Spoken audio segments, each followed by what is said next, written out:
Hey guys, before we get started, you may notice it's a little bit different today. I'm not flying solo. Matt is on spring break. So we are digging out an episode from the vault. This is something we recorded a long while back. But it's a great conversation of us talking about The Shining with comic book legend Gregory Wright. It's a really great, super fun interview, really interesting. But before we get started, before we drop that, we need to do the regular business, which is follow us on social media, Facebook, Instagram, and Twitter at LaunchpadPod, and our website, launchpadpod.com. Check us out on YouTube. We're there. This is like one of the first ones we actually recorded back in the day when we were doing Zoom and trying to figure it all out during the dark times of the pandemic. But we think it's a great interview, super fun. Gregory Wright knows his stuff when it comes to The Shining. So we are excited to drop this episode. Finally, here we go. Let's get on with the show. Ignition sequence start. 6, 5, 4, 3, 2, 1, 0.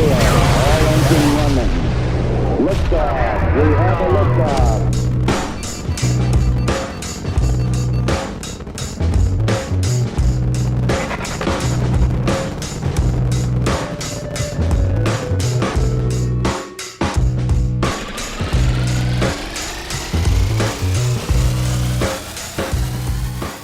All right, welcome to the Launchpad Podcast. My name's Aaron.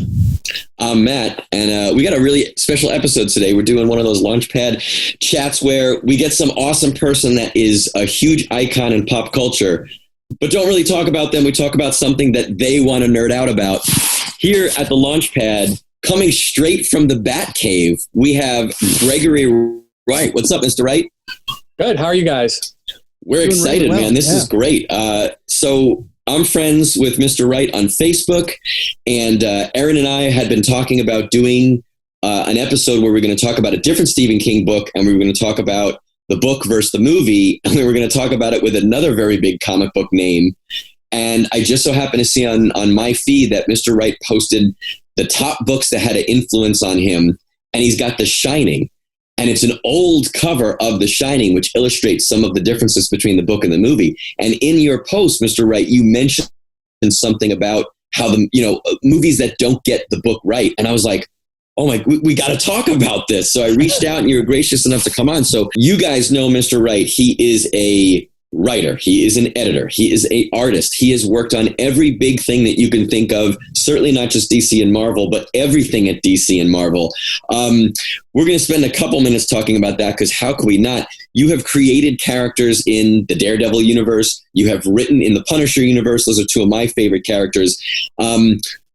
What are some of the characters that speak to you in comics before we jump over to the Stephen King universe?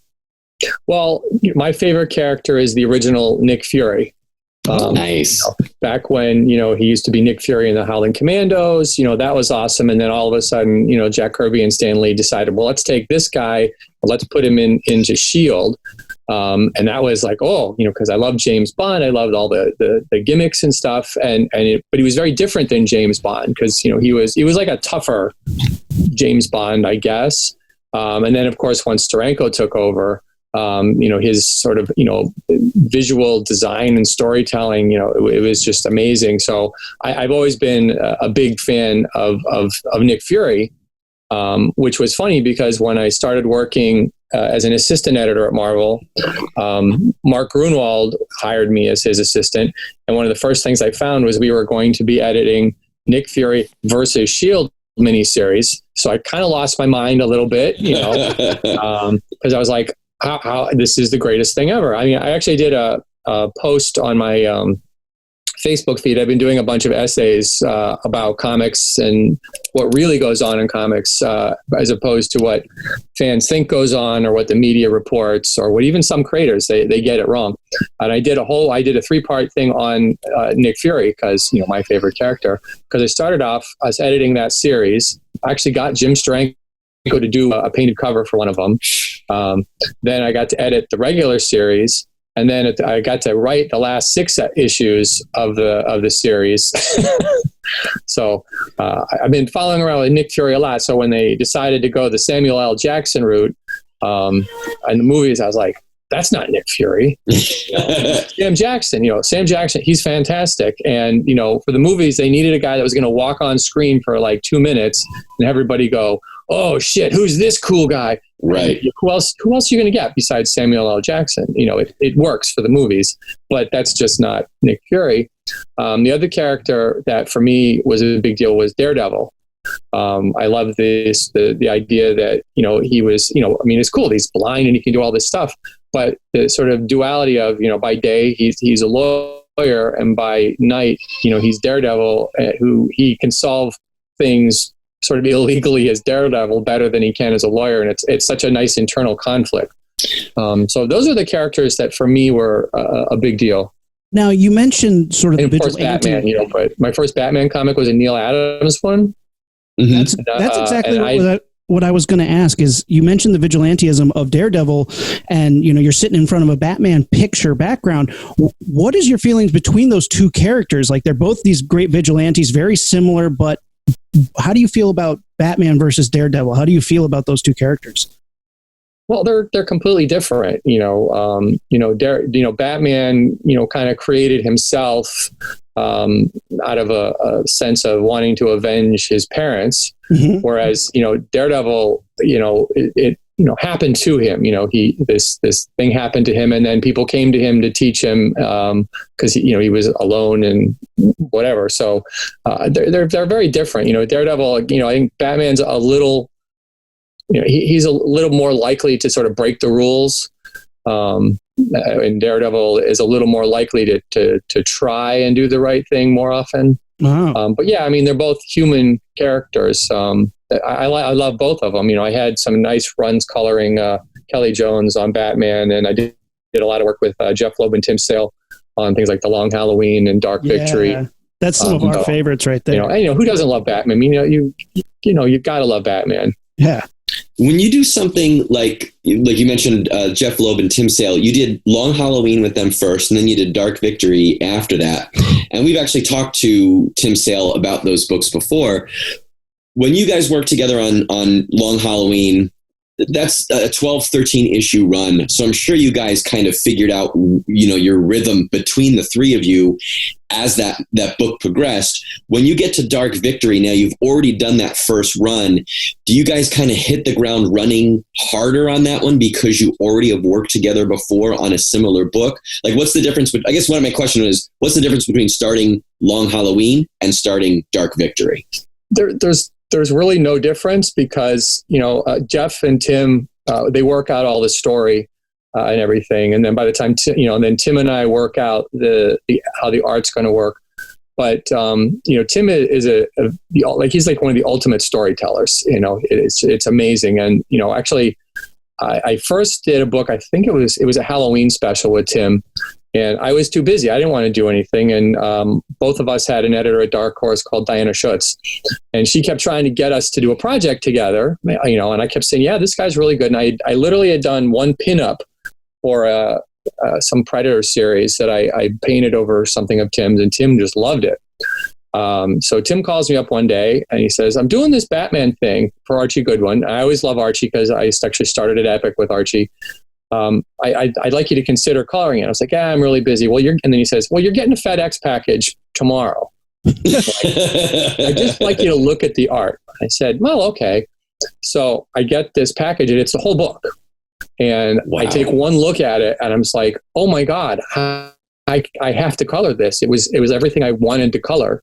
So that kind of started a partnership because, I loved what he did. And my coloring style is, and I did not color the Batcave here, by the way. My coloring style is about storytelling, and Tim's all about story. So we got along like that.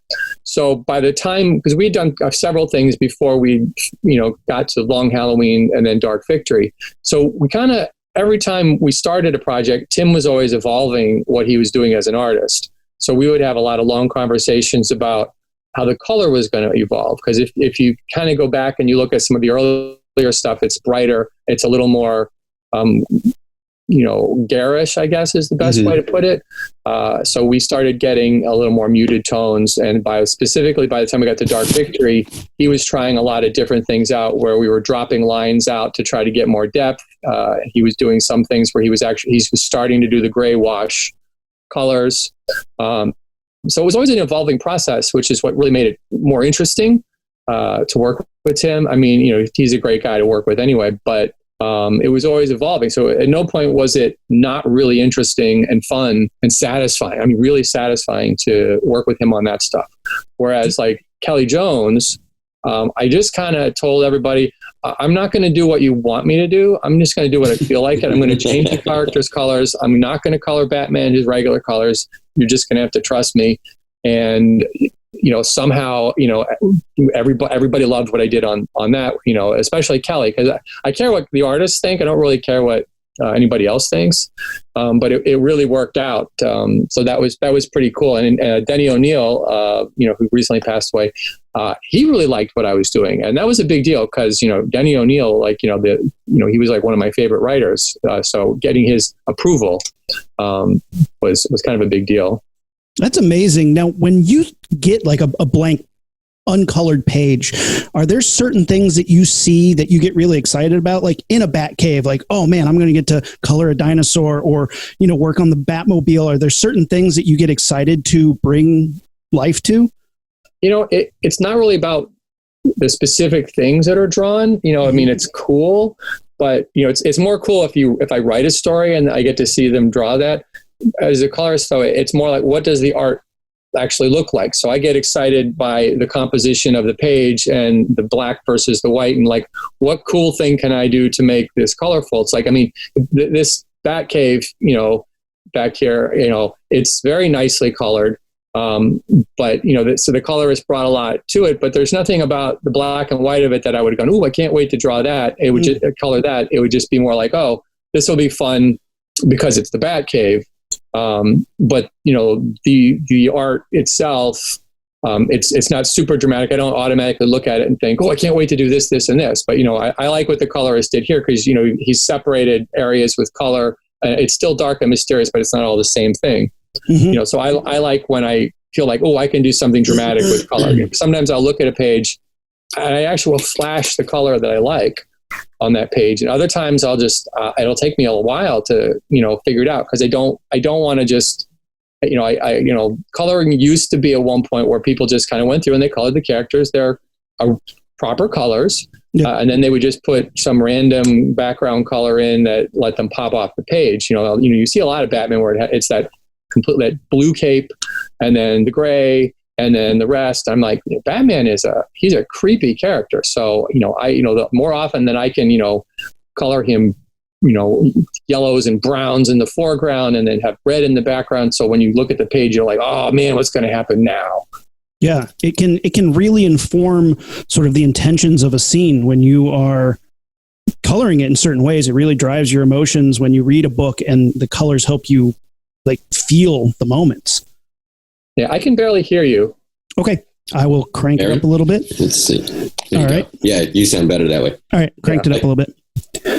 I got two more comic book questions before we visit the Overlook and get some haunted hotel action going on. Mr. Wright, you're an editor, you're a writer, you're an artist, you're a man that wears many hats. Is juggling those hats hard to do, or do you like that you're not just one thing all the time and that you do get to vary the type of work that you do? Well, I mean, right now I'm really just doing the color art, but back when I was on staff at Marvel, I was editing and I was writing and I was doing the color, and I liked that because at no point I was never ever bored. And the good thing about when I was an editor, because I was actually writing comics and doing the color, it helped me to work with the people I worked with better. So I understood, I understood a lot better once I left staff, how the stuff freelancers are dealing with the editors. Because when you're on staff, you kind of get privileged treatment, I guess.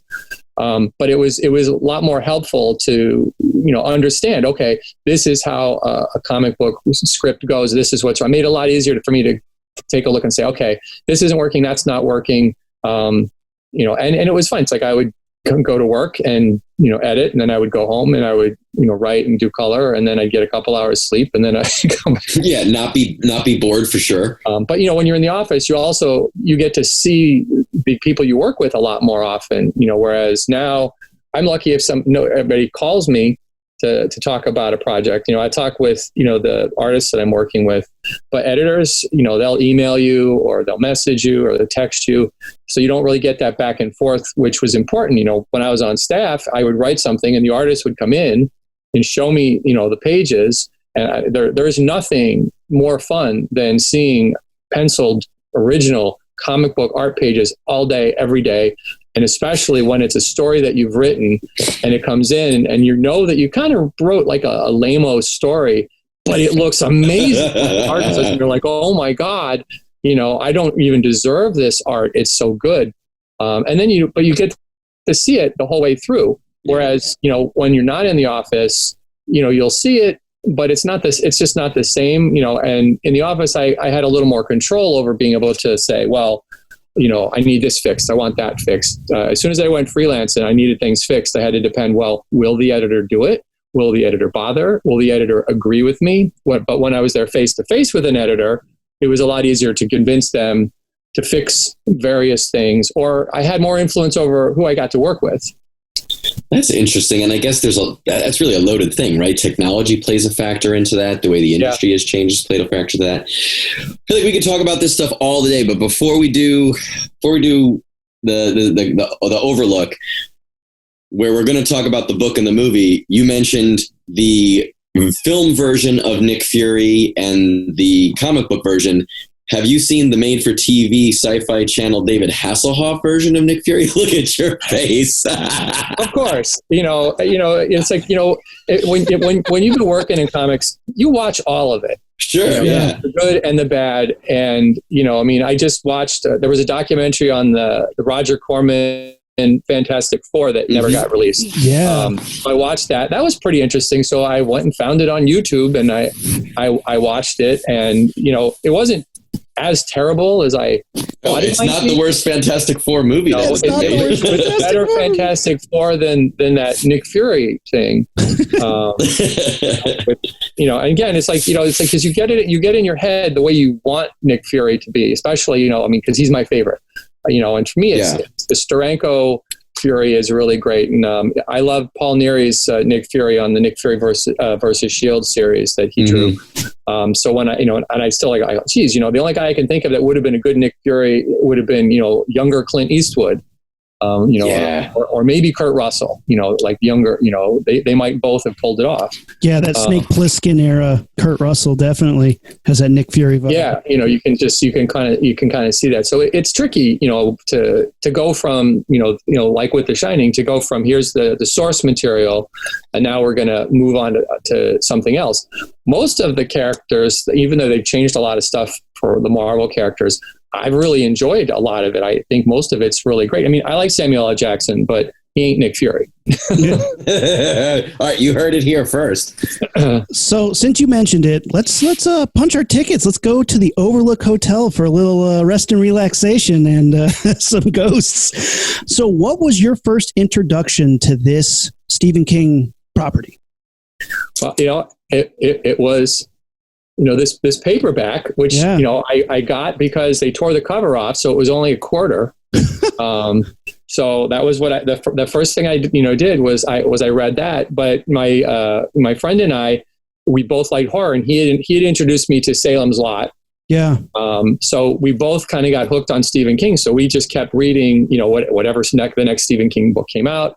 We read it and we devoured it. So as movies started getting made, we were just constantly aggravated and disappointed that they just weren't the book at all, which, it's like, I've been thinking about what's the problem with it. So how old were you when, I know I have my view in here. How old were you when you read Salem's Lot? 13 maybe. Okay. Yeah. Oh, what an awesome age. I think that's probably about when I read it. What did you read, Remy? My first was Night Shift. I read his collection of short stories. Short stories, yeah. That's one of the best collections of his, too. Awesome collection. I was about 13, and then my second was It. Just started devouring Really? it. It was like, I was not ready. I was not ready, dude. Sleeping with the lights on. It was a mess. But, The Shining is one of those ones that, I read the book. I was probably 13, 14 when I first read The Shining, and it was freaky, but I don't know why it just never stuck with me as much, but it stuck with you. It made a huge impression on you. What spoke to you about it? I guess, I've always enjoyed a lot of this supernatural stuff. And I like it's a sophisticated, story. Very. And, that's the thing. And, because there is no, the hotel is the bad guy, whereas, and you've got this child, when you're young, you sort of like there to be a younger person to sort of relate to, because I could look back on that and say, oh, but this child's got this special ability, and you're not, and he's, the house is actually coming for him, and he's trying to help, but no one's listening to him. Because if you remember when you were a kid, no matter what you said, nobody was listening. It didn't matter if you were right or wrong. You're, constantly being accused of something you never did.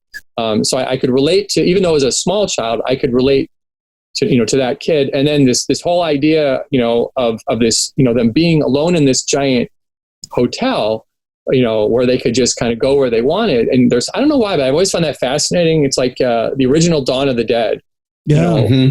The fact that they were like living in the mall and they could just go around. I don't know what it was about that, but I thought that's so cool. But that's the thing, in the Overlook, when they're getting the tour, I'm going, oh, I would want to go play over here, and I would want to look in here. When they're, in the book, when they're talking about it, you get your own picture in your head. And then, of course, there was the topiaries, and I've always been fascinated by topiaries. And in the book, I just imagined, I just imagine them a lot bigger. Yeah, I did too. And a lot more of them in my head. But that's the fun part about what I like about a book is, your imagination thinks up all the stuff that, they can't really, especially when they made The Shining, there's stuff they just couldn't do. It just wouldn't look right, It's tough because on one hand, you have a movie that when I saw it, it was the scariest thing I'd ever seen, and still to this day is in my top 5 scariest horror movies of all time. And as its own piece, that works for me. I know Kubrick himself, Stephen King himself is like, nah, it's a good movie, but it's not my Shining. No. And I accept that. But can you imagine what a 1970s version would look like if it had animatronic topiaries coming? I think that would be really awesome if we ever got to see that. And even when they tried to attempt it in the made-for-TV miniseries, I don't know if we've ever gotten the topiary climax of The Shining that I think could not be really done. Because you can never get it as good as you see in your own head. It's again, I go back to Jaws. They couldn't make the shark work, so he had to just do this other thing. With the music and the hint of the shark.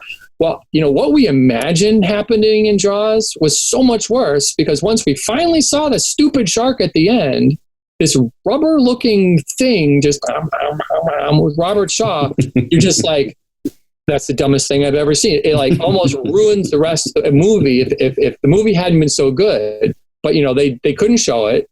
Because I liked in the TV miniseries at first, they didn't really show them moving. They showed suddenly it's over here and now it's over here, and that's really unnerving. Because when I was watching, I go, oh, that's actually pretty unnerving. Or just the snow is falling off of them. It's like, oh, something is happening, and I know what's going on. But then when they show the shot of Danny as they're playing in the snow, and you see these terrible sort of computer generated topiaries walking towards them, I went, no, that it's not how it would look. It's like, what would a topiary look like if it was actually moving? It wouldn't look like an animal. It would look different. It's like the Ents in the Lord of the Rings, right? Exactly. You're like, well, how are they going to make an Ent? And I'm not sure that they succeeded 100%, but pretty close. There's a couple interesting things to think about when you're thinking about a book and a movie, the same property, but it told through those two different mediums. And I've seen the Kubrick movie, I don't know, 100 times. And I just read the book, I think it's my second or third time. And there's a couple things in the book that I think definitely, like scenes that definitely translate better on the written page than they do on screen, or that, like the topiary, that didn't make it at all. And it's funny that you mentioned the snow falling off the topiaries, because that's how we are introduced to them moving.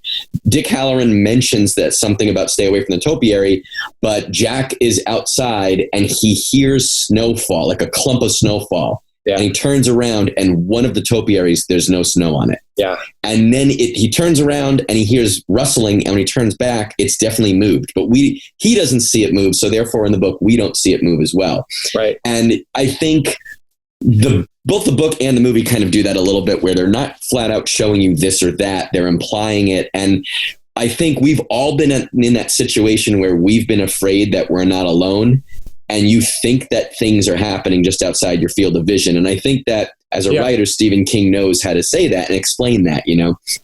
I think the topiaries is a great example of that. There's also a scene in the book where Jack falls asleep and he has a dream of his abusive father, who we don't know anything about if you just go by the Kubrick movie. That's not mentioned at all. That's completely taken out. So that's, you know, but that happens in every time that a book or a written work gets transferred to screen, right? You got to cut the fat. You have to cut stuff that doesn't keep the story moving. You don't really need that per se. But one of my favorite scenes, now I just read this book in the last week. One of my favorite scenes is this dream of his abusive father, who, as he starts to wake up from the dream, the father is instructing him to take care of his family, and then flat out says to kill your family. And when he comes to in the real world, he's still hearing the voice from the CB radio. He's hearing his father's disembodied voice, which then he smashes the radio. And it's almost the scene from the movie where he wakes up and confesses to Wendy that he had a dream to kill them, because she finds him and she's comforting him like a child. But what you get from the book in this scene is you get Jack's inner monologue, where you see that he's conflicted, where at one moment he's listening to the dad and he's like, right, I have to make them take their medicine. That's my husbandly and my fatherly duty. But then also the duality of like, no, like, what am I thinking? My dad was not the greatest man that I remember him to be. And also he's now instructing me to hurt my family. I can't do that. Which makes then when he switches at the end, when he switches and he's going after his family, it makes that much more crippling to you as the reader. But there's a lot of examples like that. Is there any other scenes, Mr. Wright, in the book that resonated with you, whether or not they made it to the film or even the miniseries? But is there any other parts in the book itself that really got you?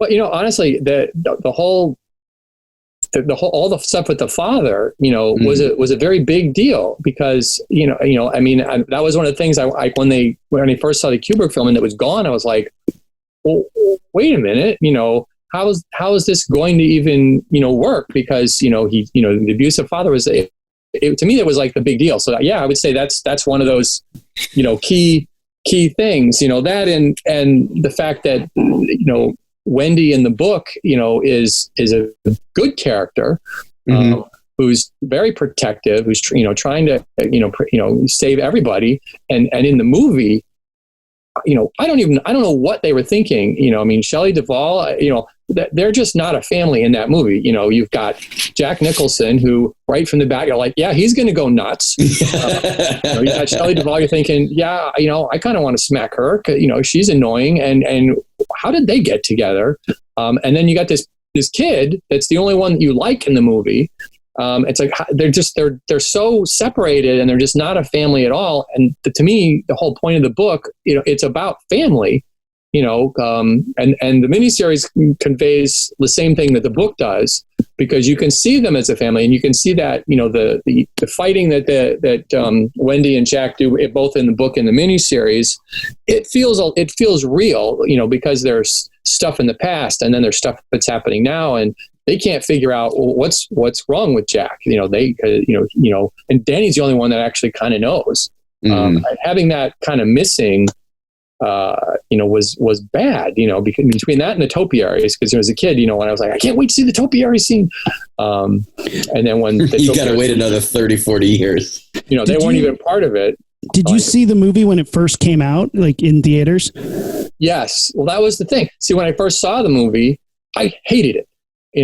But I hated it because, I was such a huge Stephen King fan and I wanted the book. Yeah. And it wasn't the book. So I hated it. I hated everything about it. I couldn't stand that Jack Nicholson was Jack. I hated Shelley Duvall. The only thing I liked was Scatman Crothers. Mm-hmm. He's a good Halloran. It took me a long time to kind of come back and watch the movie for what it is. Because it was probably when I was in film school. Yeah. We watched it for what it was because of course we're all like Kubrick is God. And I loved everything else he did. So I watched it, with a different eye. So when I finally watched it for what it was, I was like, oh, this is actually a brilliant film. It just has nothing to do whatsoever with the book in a lot of ways. But, because I realized all these techniques that he used, because this was like the first use of a lot of Steadicam. Mm-hmm. It is one of the first Steadicam movies. And I took a Kubrick class in college, and it wasn't the first time I saw The Shining, but we spent weeks on The Shining, like researching it, researching the symbolism. And you're right, though, like when we first meet Jack, he's already broken. He's barely holding it together. Their family's already ripped apart because of his abusiveness and alcoholism, and like he's dry for the moment. But this guy's been a jackass to his family, and when he gets to the hotel just needs to push him over the edge. He's standing there, and the hotel just gives him a little push to take him into that level of insanity that we see him get to. But I love the symbolism in this movie, and the book is full of symbolism too, but they both have sort of different angles at that. Whereas the movie uses a lot of Native American symbolism, and the ghosts in the movie are derived from it was built on a Native American burial ground, which is almost a throwaway line, but it's said like when we're looking at the hotel itself, and that becomes a theme throughout the whole movie. But in the book, do you guys remember what some of the themes are that drive the insanity and the supernatural elements? Is it Native Americans, or is it something different? They don't mention Native Americans at all in the book. 0 times. But there's like a lot of the design of the hotel. Because apparently they built the entire interior of the hotel inside of a studio, which I only recently found out. I was like, wow, this wasn't a real place. Yeah, but the exterior was a real place. A lot of the Native American stuff into the hotel itself, right? Which was pretty fascinating. Like, I wish I would have noticed that back when I was hating the movie. But once I started to like the movie, then. The movie, it's one of those things. They're really different. In the movie, they do, it is a throwaway line, and I feel like that's such a throwaway plot point. Like, so many movies, just the fact that it is a throwaway, and Stephen King talks about Micmac Native Americans numerous times in numerous different books and stories, because it's like his thing. You're like, okay, but in this, it's just a throwaway because it's like, why is it haunted? I don't know, Native Americans. In the book, it's not mentioned at all. In the book, there's a lot of different shady shit that happens there. And it's mostly kind of Dick Halloran explaining to Danny how The Shining works, where we understand that like kind of everything has this otherworldly dimension shit that's just under most of our perception. But someplace like a hotel that has so many lives going in and out, and so many people die in a hotel like just regularly, then there's also all this shady shit that has happened there, both death and otherwise, that leaves these imprints there.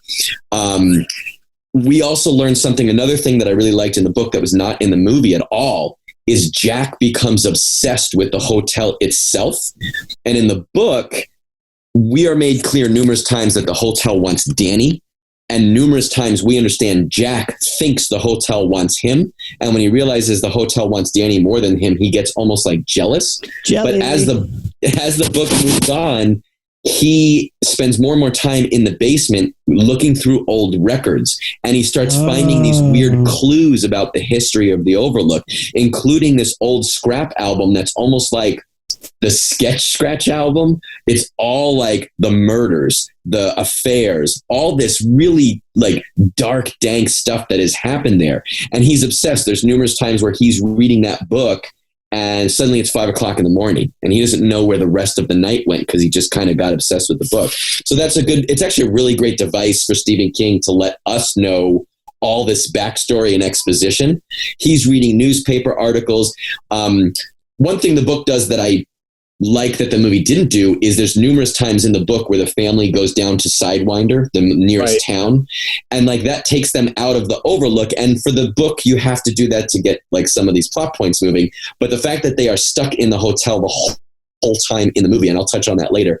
I like that. I like that we don't visually see them get away from the hotel in the movie. In the book, it doesn't take anything away, but I feel like if you saw them at a library in the movie, it would be a huge visual disconnect that you'd be like, oh, they can get out. Even if you know there's like snow on the road and stuff, you know that that's an option. But there's no Native American stuff. He just finds all this history, and there's like mobsters owned it at some point, sexual deviants owned it at some point. What do you think about the backstory of the Overlook, Mr. Wright? You like how the book kind of showed that through the stuff in the basement? Oh, I love that part. I mean, that's, again, part of the problem that when you make a movie of a book like The Shining is there's no way that you're going to have enough time to pull all the stuff that you want. Sure. So it was faster for them to just, let's ignore this thing. Well, we're going to ignore this. It's like he's just writing a book that he's not actually writing because he's already lost his mind. But it was a lot more interesting that, his goal was to make some money for his family. And this will give him some time to write this play that means so much to him. And then, I don't know whether I never quite decide if the stuff he found at the Overlook in the scrapbook, which is great stuff, if that just intrigued him so much, or if that was, again, part of the hotel kind of the hotel dragging him in. But, when he decides he's going to switch from, writing his play to writing the book, that was really intriguing because all that stuff, it was very interesting, to read that. So again, when that was like more, how much stuff can we take out of the book that didn't go in the movie? But you could never, the miniseries actually allows them to do the whole story, right? Because there's enough time. What's nice is, when I was watching the miniseries, it pacing, and I didn't mind that they left the hotel early, because some of it was necessary, but because it was longer, by the time that they couldn't leave, it was fine. But having the time to see, Jack's character being a good dad, and struggling, having things, and seeing, Wendy being strong, and seeing Danny trying to figure stuff out, and so by the time you got to the creepy stuff, you were like, you liked these three characters, and that was a big deal for me because in the book I liked them, because I didn't know anything about the book when I first read it, so it's like when Jack starts going nuts, I was like, oh my God, no. Whereas in the movie, I'm like, yeah, well, first it's hard to watch The Shining as a movie if you've read the book because you know what's going to happen. Sure. The movie is kind of, ruined for you. You hope, I would hope that some people could get to see that without reading the book, because it is a great movie, but when you know what's going to happen, but I don't know if I think you'd take one look at Jack Nicholson and go, well, he's going to go nuts. Yeah. If he hasn't already, right? Yeah. They don't even hide that, but I think it's about the descent and then the fear of the child. I mean, it's like you said, it's Danny's story and Jack is just kind of, he's the eyes that you see Danny's story through, or the protagonist, I guess, even though he's the one who goes crazy and tries to murder his family with a mallet or axe, depending on which version you're watching. One of my favorite things... The mallet was way more frightening. Really? I agree. Okay, smashing is always scarier than cutting, right? Yeah, why is mallet scarier for you guys? Why do you think that works? Because, you can hit somebody with a mallet multiple times. Yeah. And just drag it out. You'll never know because he does that to Wendy in the book and in there he breaks her rib, he breaks her leg, and she's like, oh my God, she could still get away. Whereas if somebody's got an axe and they bury that in your skull, you're done. Yeah, it's way more brutal. Rumi, the scene, and I think we've watched it together, the scene in Killer Clowns from Outer Space, where there's a big clown outside the burger joint, and he's giving the come here finger to the little girl. Yeah. And he's got a mallet behind his back. He's going to squash that little girl. How fucking brutal is that? Right. And, I mean, that's that. It is. It's it's just one of those things that I like the axe. I liked it better when Wendy had the bat. Yeah. Yes, I agree with that. I thought that as well, having just read the book. But an axe, it's like it's going to be over too quickly. I guess for me, the axe is the key to any door. He doesn't need to waste too much time to get through any doors that you put in front of him. Which the mallets seem to work pretty good too. It's true. They do make either it or. Although it's like I don't know. It's like if you've got an axe, how did he not get to her? Yeah. I mean, although when you read the book too, it's like, how did he not kill her with that mallet? Danny too. He had plenty of time, but he does a little bit of like the gesturing, a little bit of the talking about the villain relish, man. He's relishing in the moment. Little monologue and stuff. Well, because he's not actually, he's not himself. Period. So right. I always kind of felt like there was this internal struggle pulling back and forth. I would hope it wouldn't be like the villain monologuing, which we all have written those. It's like, why the bad guy didn't win? Because he wouldn't shut up. Yeah. Well, something that you said before about you hope that somebody would watch the movie without having read the book. I think, Aaron, you're in the same boat as me, but we saw the Kubrick movie first. At least I know I did before I read the book. And I think I'm like you, Mr. Wright, with Stephen King specifically, movies and books, except the opposite when it comes to The Shining. Most Stephen King movies, I really can't get behind compared to the book, regardless of which one I've seen first. The Shining is the exception. I saw the movie first and I read the book, and I thought the book was not as strong as the movie. However, I wish I could go back in time and read the book first, because I think a lot of Stephen King movies, or television series for that matter, I read the book first. So then when I watched the movie, like you, in this case, I was like, okay, they forgot this, they didn't do this, they changed this, and then I could make my judgments for there. When I go back and read The Shining, the book, Danny is having premonitions of this force coming down and smashing the walls and yelling his name. And I'm like, the writing seems very heavy-handed that it's Jack from like page 4. And I'm like, do I just know that because I've seen the movie 100 times? Right. But you say the book was very impactful when you first read it, right? Enough so that you like it. You think the book is superior to the movie. Well, because I'd read a lot of Stephen King books before they started making the movies. So, it's like anything when you have the book. But there are movies I've seen, and then I went back and read the book, and then I was annoyed that the book wasn't like the movie. Yeah, sure. That's me in this case, right? Rumi, you the same way? Did you see? But I read the book. I read the book first, and then I saw that movie. So what did you think about Ready Player One? So, okay. My daughter read the book, and she went to the movie. She was angry because they changed a whole bunch of stuff. So I read the book afterwards, and I went, I like both versions of the story, but because I saw the movie first, and I thought they did a really great job, and I love the Shining scene. How good was it that they brought it back and used book elements and movie elements to become this cohesive merging of the two properties? I thought that was pretty brilliant. Yeah, it was very cleverly done, and I was shocked because I didn't know, I got to see the movie clean. I didn't know anything about it, which is, I very rarely get to do that, especially now with the internet. Yeah. So I had no idea that was coming. I'm like, oh my God, they're going in there. Like, oh my God, they're really doing that part. I'm like, wow, that really looks like the Overlook. They really, nailed it. They really did a great job. I was so surprised about how good that movie was, because it didn't try and be a Shining sequel. It tried to be a continuation of Danny's story until we got to the third act. Then it became the Shining sequel I expected it to be. And wait, you're talking about Dr. Sleep? Dr. Sleep. Yeah, Dr. We're talking about Ready Player One. Oh, I heard Dr. Sleep. Sorry, because you were talking about the Shining. I didn't see that yet. Okay. So I got to see that. I'll strike. I haven't seen it either. No spoilers. Where the I've heard exactly what you said, was that it takes the book stuff and the movie stuff and puts them together into this hybrid that works as a sequel to both. Yeah. Well, Ready Player One, they nailed too. Yeah.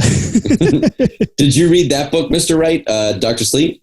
No, you know what? I haven't really read a lot of Stephen King's recent stuff. Somewhere along the line, when I started writing, professionally, I stopped reading as much fiction as I would like. So now you need to watch the movie first and then read the book. That's probably what's going to happen. Is I'll watch the movie, first, because I'm more interested in seeing the movie. And the book is it's a lot more. It's going to take me longer to read it. Sure, absolutely. So I do sometimes. I shortcut and watch the movie version. But this one was definitely one of his better. His newer stuff is nowhere near as good as his, in my opinion, is nowhere near as good as his old stuff. But this book, Dr. Sleep book, was a lot better than a lot of the newer stuff. Oh, cool. Yeah, so check back in with us after you read it. But talking about Stephen King books and movies, what are some Stephen King, and when I say movies, I mean movies or television movies, like TV movies. What are some Stephen King movies or TV movies that you did like, that you thought were good? Doesn't necessarily have to be better than the book, but what were some that you can get behind? Well, what's funny is the best ones were of books and stories that are not really horror stories. Things like The Green Mile, The Shawshank Redemption, Stand By Me. Those are just, you almost can't believe Stephen King wrote those stories, and they actually stand up pretty well to the original material. But I thought Misery was really well done. Yeah. I love The Dead Zone. It's kind of goofy, but I do love The Dead Zone. Cujo, I thought, was one of the first ones they got right. Because it's a very simple story of a mom and her son trapped in this car by this giant rabid dog. But I thought, they pulled that. I think it was actually made by Tobe Hooper. Yeah. I think, was it? Did he do Cujo? I feel like I should know that off the top of my head. He's like he's the Texas Chainsaw Massacre guy. Yeah, that's definitely him. Yeah, I think he did that. But there was that one was good. How did you feel about Christine? Oh, I like the book better, but I have the movie just cracks me up. I think I was a huge Keith Gordon fan at one point for no apparent. I don't know why. I kept seeing movies that would liked him, and then I met him when he was becoming a filmmaker. Because he became I think it was called A Midnight Clear was one of his first movies. He became a very good director. And when I met him, I was like, and I was talking about all these movies he'd made, and I realized I know way too much about this guy. I feel like maybe I feel stalkerish. And he was so thrilled that somebody actually knew that he was in all these movies, because he was in Jaws 2, and then Christine, and then the Rodney Dangerfield movie. Where they were divers, Back to School. Yeah. So I do like, Christine. It's but it's, I don't know. The book was kind of terrifying, and the movie was more like it felt more like those sort of 80s horror movies that we all. Well, I don't know. You guys are a lot younger than me, but we just used to go to see the Nightmare on Elm Street and the Friday the 13th, and how it didn't matter that it was the same damn story over and over. Right, it was fun, right? It was fun. We went to get those jolts, and again, we wanted to see a little bit of gore. Right. Yeah. Well, and Christine's one of those things that I was super surprised, because I had read the book and then I saw the movie, and it was, wow, this is the best movie about a killer car I could have hoped for. And it's like the fact that you pulled it off from a story, which I was like, there's no way they're going to make John this. Carpenter, wasn't it? Yeah, John Carpenter. Yeah, for that one was John Carpenter. Because it nailed the car. Nailed it. Yeah. The fact that the car was broken and it fixed itself on camera, you're like, that was that's the best scene in the movie. That could have looked stupid, but it didn't. It's amazing what they were able to pull off. That's one of those ones that I think is so bizarrely successful.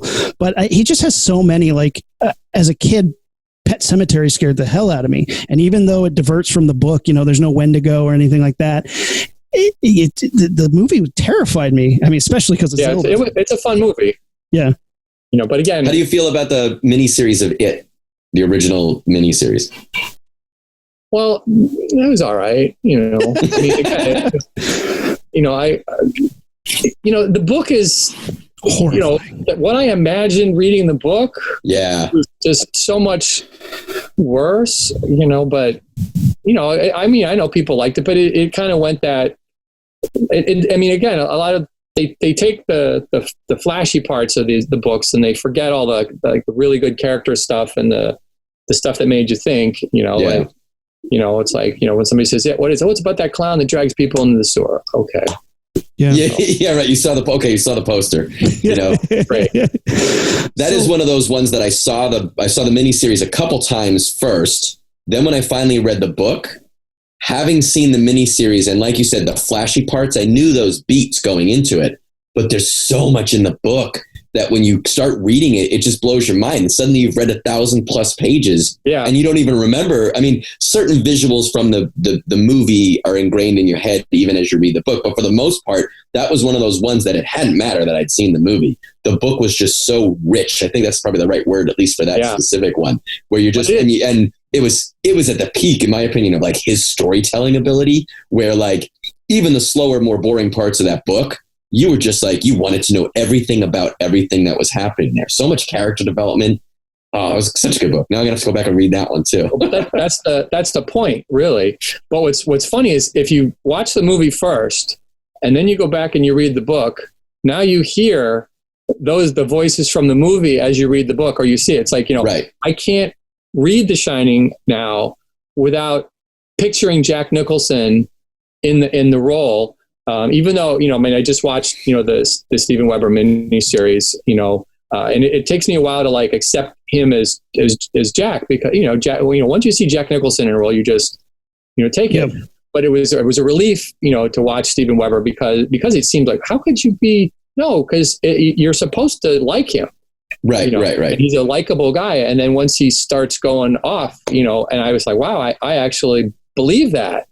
Yeah. It makes it a tragedy. Development. What? Yeah. It makes it a tragedy because, like, in the movie The Shining, the hotel is the family's saving grace. They get Wendy and Danny away from an abusive situation. Whereas in the book, it's a tragedy that Jack becomes crazy and tries to kill his family. Yeah. Having just watched the miniseries, Mr. Wright, and I think a lot of people probably haven't seen it. They just have heard that it's not that great. But the fact that you just watched it and it's in your head, and actually you don't seem to hate on it as much as everybody else, what's a thing or two in that miniseries that you think gets it right, either just from a storytelling perspective in general or when related to the book itself? Well, mostly it takes its time so that you get to know the characters. We know Jack in the movie, right away. You have to. It's a movie. You have to have a shortcut. But we learn so much about all three of the characters in the miniseries, and that's the thing. Most of the stuff I like about Stephen King is he takes his time and he reveals things as they go along. He doesn't just drop stuff on you. It's not like, well, they showed up at the hotel and oh, by the way, the lion bites just bit off somebody's head. Outside. No, you think you see it. Maybe you don't see it, because you're never quite sure with Stephen King, because he'll set stuff up that's not really happening. But that was, for me, it was being able to get that sort of a slow burn. Mm-hmm. And they got the characters right. That was the other thing, and again, and we got the Topia. Yeah. I love that hedge, in the Kubrick movie, but, it got, it had all the stuff I wanted to, and again, the stuff with the father, to me, again, that's a big deal. You sort of understand, well, why was he, because in the movie, why was he a drunk? What was he doing about it? And, in the miniseries, he's going to meetings, he does go down to Sidewinder for some meetings. So you sort of get that, and, he's got the dream and he's got the flashbacks and the CB, and he's talking to his friend who, was also an alcoholic. So you understand that the damaged part of that character, whereas in the movie he's just a loon. Mm-hmm. Yeah, right off the bat. Going the opposite side of that same coin, there are some things that I think in the movie, the Kubrick movie, does better than the book. Maybe not necessarily better than the miniseries, but I guess thinking about film as a visual medium and a novel as more, like you said before, like in your imagination, what are some things that the movie got right, whether it's a visual thing or not? What are some things that were in the movie that you think was the right way to go? Well, I love the tracking shots with the Steadicams, which I don't know why they're so creepy. And little things like, when Danny is riding his little big wheel and, and you hear, I mean, there's something about that, you were creepy. They did a really good job of making this place, this gorgeous place. It was creepy without it having to look creepy. That was great. The visual of that.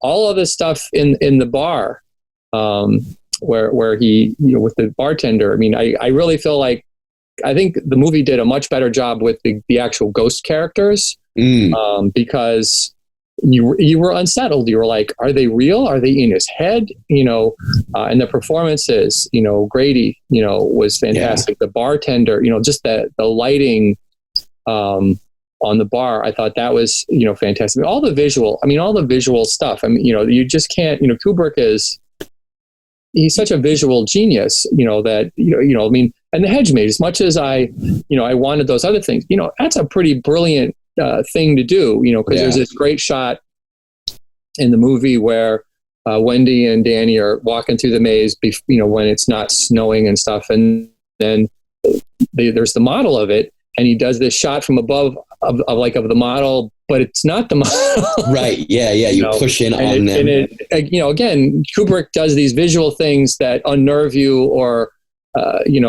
transport you this other direction, which is things you can't do in a book. One of my favorite examples of that is that it's so subtle, but it's one of my favorite things in the entire movie is when he goes down into the pantry with Halloran, Scatman Crothers, and Scatman Crothers turns to Danny and in his head goes, "Hey Doc, you want some ice cream?"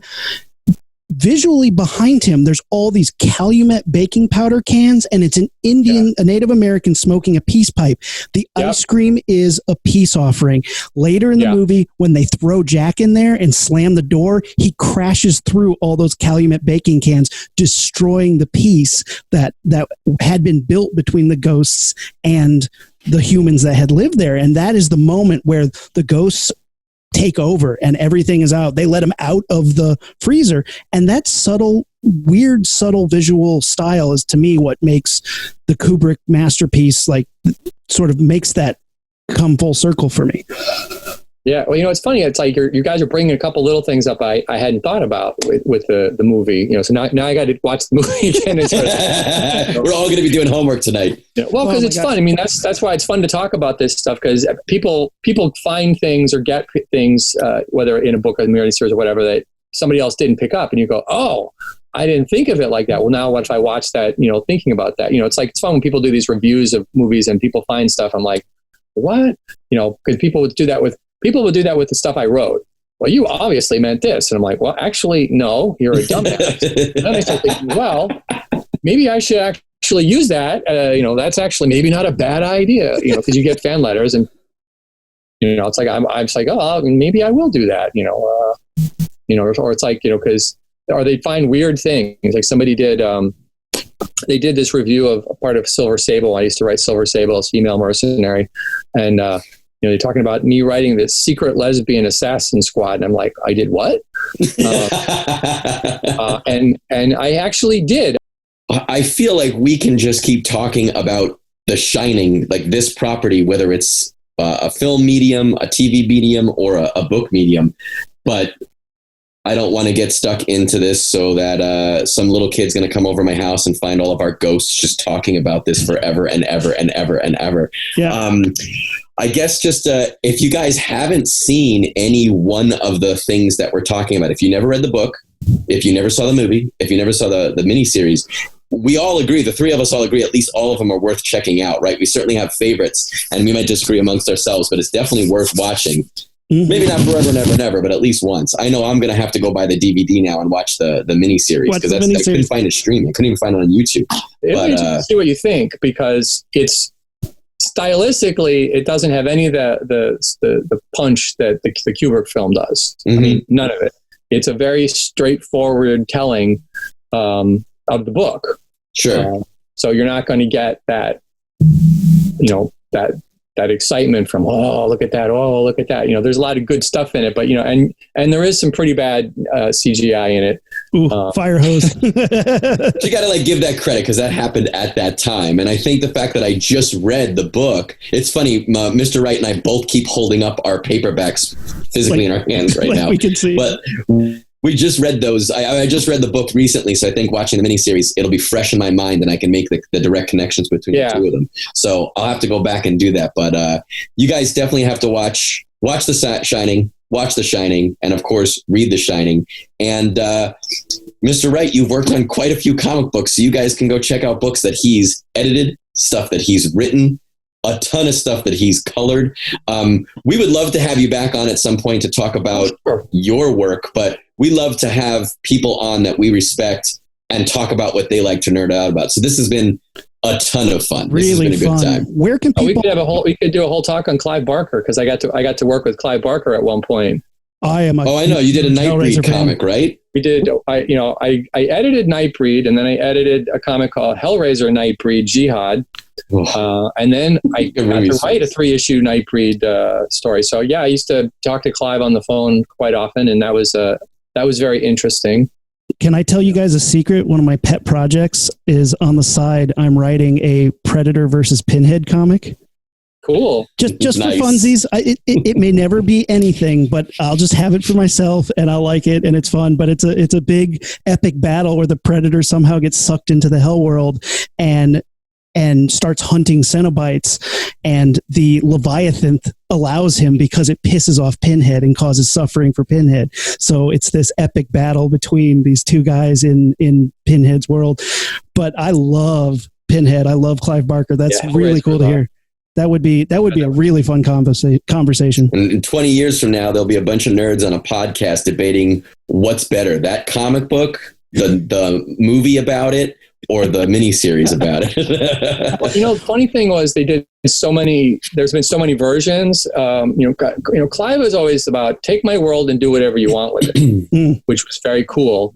So it wasn't, we did the movie adaptation of it, but that was, it was actually, I thought it was better than the movie. Because we got more of the stuff in there that they cut from the movie. But the rest of it had, was just, we're going to use these characters and take off. And he wasn't very precious about a lot of the stuff, which was kind of a surprise. Yeah. So it all kind of holds together by it on its own.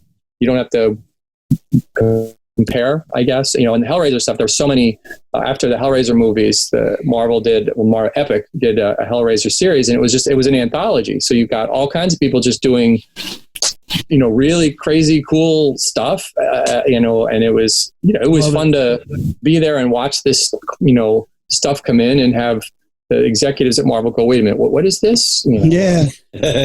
Well, where can people follow you, find out what you're up to, and find your stuff? Well, I'm on Facebook.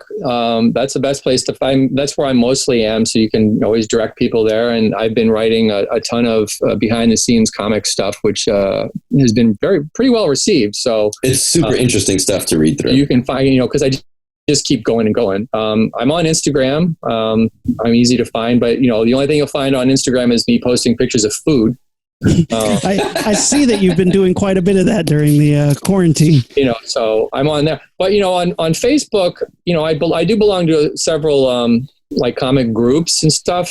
And a lot of us we're pretty happy to chat. If somebody has an actual question, we'll I interact with people all the time, as you well know, and it's funny because a lot of times, people, you were doing this color I really liked, and they find out that I know some other thing, and the next thing we're messaging back and forth for like a week over something that has nothing to do with comic books, because you find out, everybody has multiple interests. Yeah. It's like people go, oh, you're just a comic guy. I'm like, well, actually, I'm more of a music guy and more of a food guy. But I did, I've done thousands of comic books. I wish I was still doing thousands of comic books. It's like right now I've been doing mostly independent work. I did a run on Bane. We did a 12-issue miniseries with Chuck Dixon and Graham Nolan. Yeah. And then I'm working on a secret project with Graham Nolan right now that's got a lot of crazy Ditko-esque elements to it. Exciting. And artist Brett Blevins is drawing and inking that. And he actually did Nightbreed for me when I was an editor.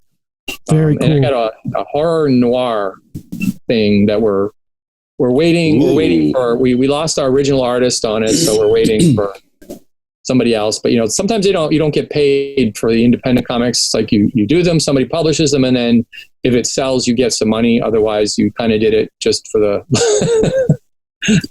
Very different from my days at Marvel. Yeah.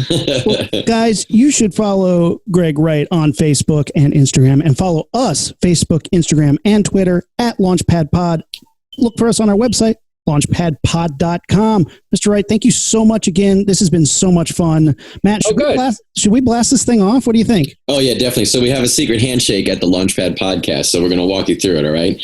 So we come out, you're going to have your hand horizontal. We'll say, ready, go. We'll go, whoosh, comes in. Then you invert it. And then we're going to blast off like a rocket ship, but with a raspberry. So it's... So we'll come in from the side. Ready? Yep. All right, ready? 3, 2, 1. That's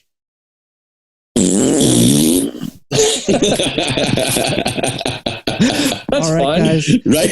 We do it every week. Every week. That's fun. For years. Well, this has been the Launchpad Podcast. We're the Rocketeers, and we are out. Ignition sequence start. 6, 5, 4, 3, 2,